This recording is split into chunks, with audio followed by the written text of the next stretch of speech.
बिस्मिल्लाहिर्रहमानिर्रहीम। शुरू अल्लाह के नाम से जो बड़ा मेहरबान और निहायत रहम करने वाला है। चाहे कुनान के करीब एक मिस्री काफिला आकर ठहरा, जिन्होंने अपने 2 आदमी पानी भरने के लिए कुएं पर भेजे। उन्होंने आकर कुओं में अपना डोल डाला। यहाँ बाज़ मुफस्सिरीन कहते हैं कि हज़रत यूसुफ अलैहिस्सलाम कुएं में 1 रात रहे, बाज़ कहते हैं 3 दिन और 3 रात तक, बाज़ कहते हैं कि 7 रात और 7 दिन तक कुएं में रहे। गर्ज ये कि एक सौदागर अपना काफिला लिए हुए मुल्क यमन से आ रहा था और मिस्र शहर की तरफ जा रहा था। इत्तफाक से वो रास्ता भूला और भटका हुआ इस कुएं के करीब जब पहुंचा तो उसके जानवर प्यास से मरने लगे और काफिले का पानी बिल्कुल खत्म हो गया।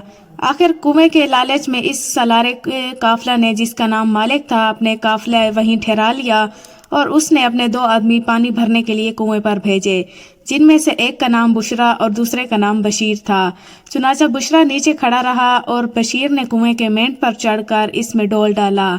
डोल जब तह पर पहुंचा तो हज़रत यूसुफ अलैहिस्सलाम खौफज़दा हुए और दिल में कहा कि शायद मेरे दुश्मन भाई इस डोल के जरिए मुझे बाहर निकालना चाहते हैं और निकाल कर मुझे हलाक कर देंगे या कुछ मजीद तकलीफ देंगे। उन्होंने डोल को ना पकड़ा और पत्थर पर एक तरफ सिमट बैठे। इस वक्त हज़रत जिब्राईल अलैहिस्सलाम तशरीफ लाए और फरमाया, ए यूसुफ, अल्लाह ताला आपको सलाम पहुंचाता है और ये इरशाद करता है कि ये डोल भाइयों का नहीं है, उन्होंने नहीं डाला है, बल्कि ये डोल हमने डाला है। लिहाजा बेखौफ होकर तुम इस डोल में बैठ जाओ और हमारी कुदरत कामला का तमाशा देखो।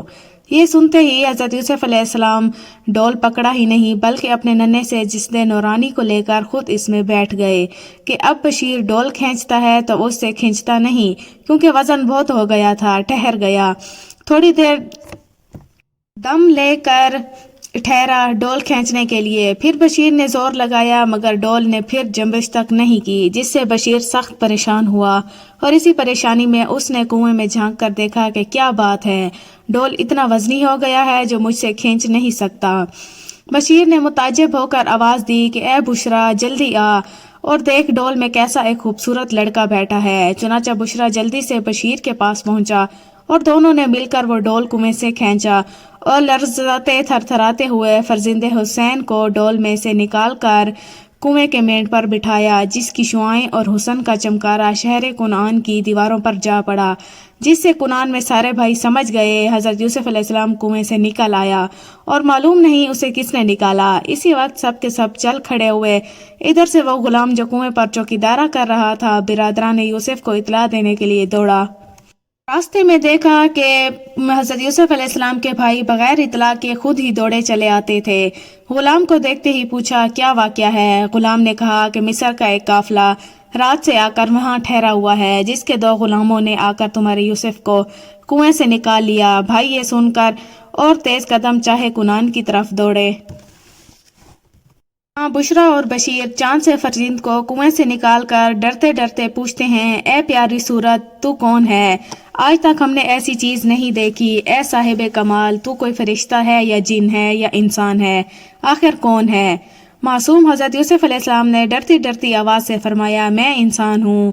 कि इतने में तमाम काफिला वाले और मालिक के काफिला ये अजीब व गरीब चमकारा देखकर कुएं की तरफ दौड़े। जाकर देखा तो बुशरा और बशीर एक अजीब व गरीब फरजिंद को लिए बैठे हैं और फरजिंद साहिब जमाल से बातें कर रहे हैं। सलारे काफिला ने ये शक्ल देखते ही एक दौलत उस्मा समझकर हज़रत यूसुफ अलैहिस्सलाम को छुपाने की कोशिश की, जिससे अल्लाह ताला फरमाते हैं, मालिक के काफिला ने दौलत समझकर हज़रत यूसुफ अलैहिस्सलाम को छुपाया और अपने दिल में यह समझौता किया कि मैं मिस्र चलकर इसे बड़ी कीमत से फरोख्त कर दूंगा और खूब मालो दौलत हासिल करूंगा।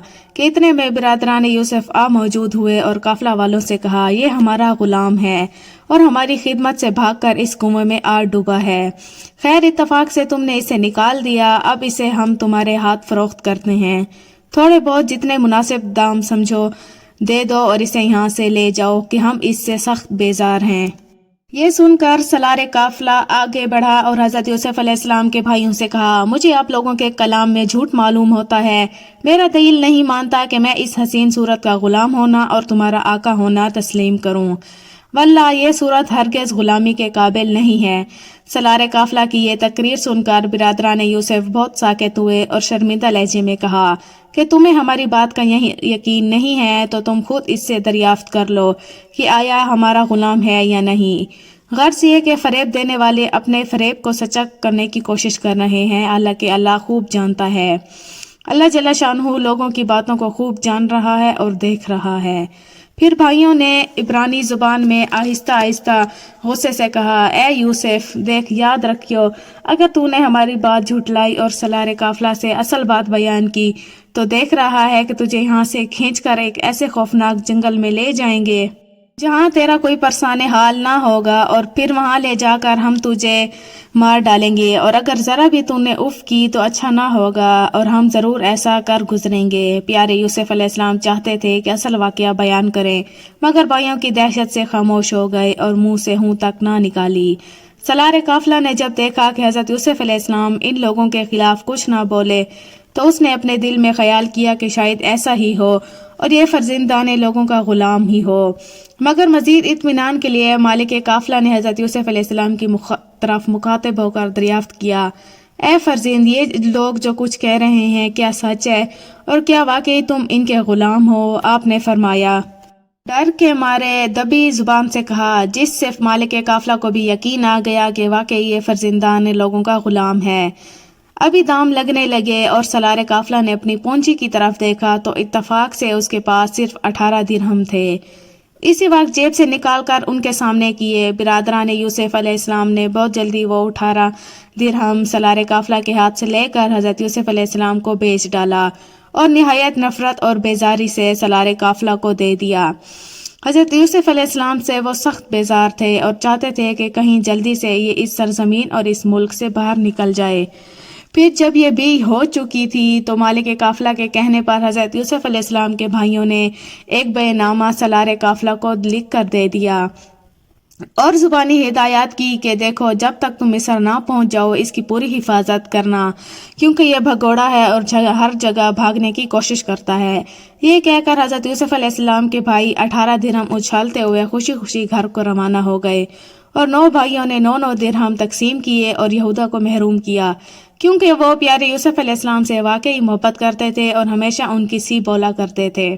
چنانچہ اب بھی یہودا نے ان درہموں میں اپنا حصہ لینا مکروہ جانا اور ان درہموں کو ہاتھ تک نہیں لگایا۔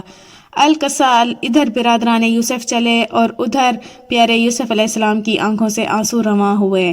حضرت یوسف علیہ السلام کا جگر فگار اور رونا دیکھ کر سالار قافلہ حضرت یوسف علیہ السلام کی طرف متوجہ ہو کر اور کہا، افسوس، تم ان کے فراق میں روتے ہو جن کو تمہارے اوپر ذرا رحم نہیں آیا، بلکہ وہ تم سے سخت نفرت کرتے ہیں۔ تم ان سے اس قدر محبت رکھتے ہو اور ان کے لیے بے چین ہوئے جا رہے ہو۔ آپ نے فرمایا، اے مالک، دل بھر آتا ہے جن کے واسطے، حیف وہ مڑ کر کیسے چلے۔ کیا کہوں کس واسطے روتا ہوں میں، جان اپنی کس لیے کھوتا ہوں میں۔ مالکا، گو ان کو نفرت مجھ سے ہے، انتہائی گو عداوت مجھ سے ہے، ان کی الفت ہے میرے دل میں یہاں، ہے نرالی سب سے اپنی داستاں۔ اذن دے پھر ایک دفعہ ملنے کا تو، سب سے پچھلی ہے یہ میری آرزو۔